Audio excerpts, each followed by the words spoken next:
Askreddit, Redditors who met their online friends face-to-face after knowing each other for a while, what was your experience like?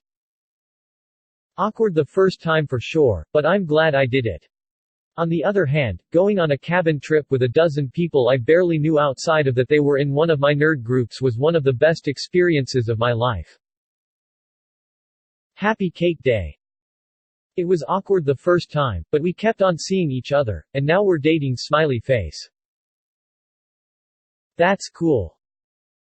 Thought she was exaggerating her social anxiety because she was pretty much an open book online, but she was scared to even ask for water for like a day.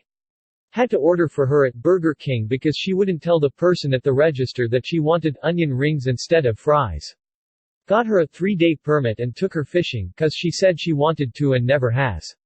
When we did, she was scared to touch the fish after she reeled them in, so I had to release them for her. So what happened after? Still going out on socially anxious dates? Face with tongue. We fracked in my minivan in the parking garage at the airport where she had a layover.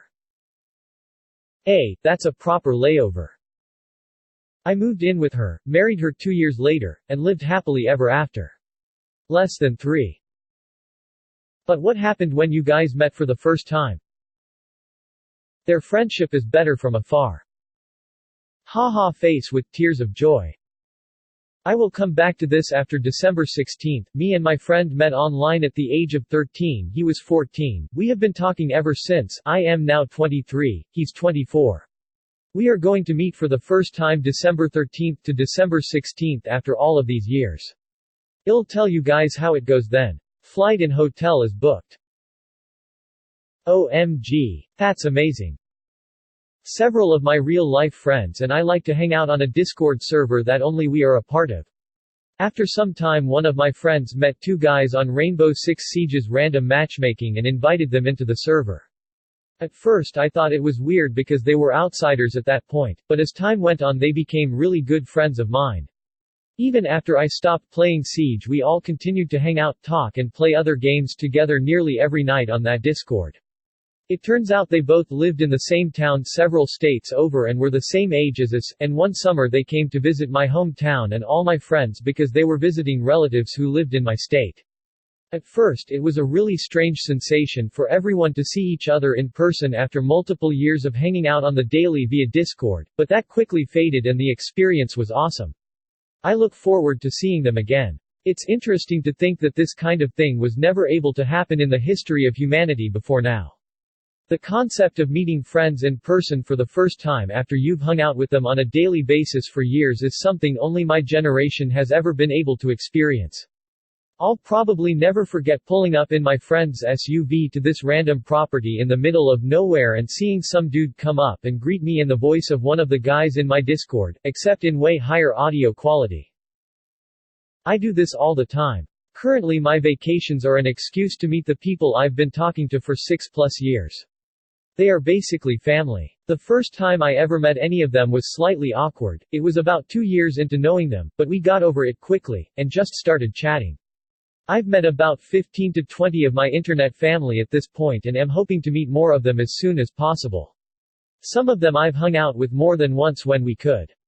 We live all over the US so it gets difficult. Where is the next BlinsonCon? Or are we just having BlinsonCon packs again?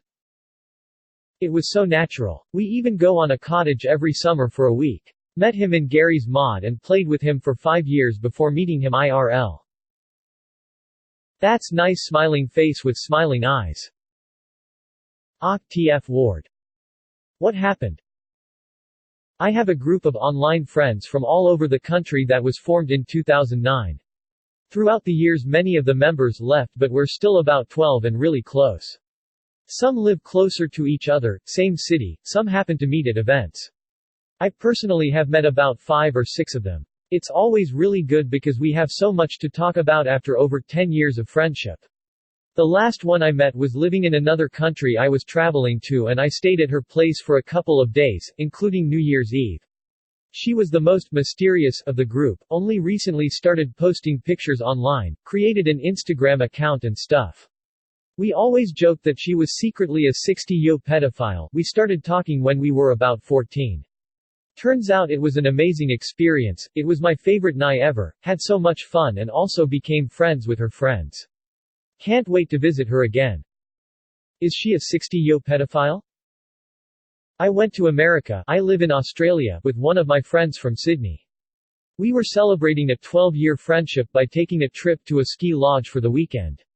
Even though I never met any of them face to face before, I felt as if I knew them science forever. Also, snow is cold. They had some unusual habits, to put it lightly. When talking normally, I was used to them talking about their sex life online. His account was mostly dedicated to BDSM, as was mine. Normal people don't talk about sex 24/7, but I'm really not exaggerating when I say that every single conversation of ours included one or more of his many sexual encounters. It wasn't just bragging, he said some fracked up things with such a sense of nonchalance that it was genuinely concerning, and that's coming from someone diagnosed with ASPD. I severely lack in the empathy department. I told him that some of the shit he'd apparently done was very concerning and he brushed it off and laughed as if it was something normal. I'm talking ignoring safe words, for a minimum. I passed most of it off as bluffing. When he ate food, he had a very odd ritual. He'd cut everything into tiny little pieces and stuff them on his fork like a kebab and let his fork kebab rest whilst just looking at his food. It was very odd to watch. Bizarre. The weirdest thing by far was the fact he couldn't resist touching people. He would always be making contact with me somehow or another. I was only with him for a few days, but for about 60-70 seconds of an hour I was with him, he was keeping in physical contact with me.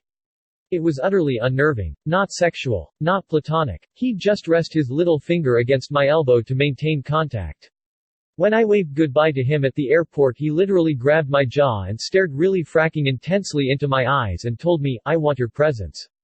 I want your spirit," like some Dementor Harry Potter type shit. A few hours later and I'm blocked from everything. His accounts are deleted. His 21K Instagram followers gone. It was as if he never even existed. It's difficult grasping that what happened actually and genuinely happened. Removed. JK Law. Please subscribe. Multiple videos uploaded daily.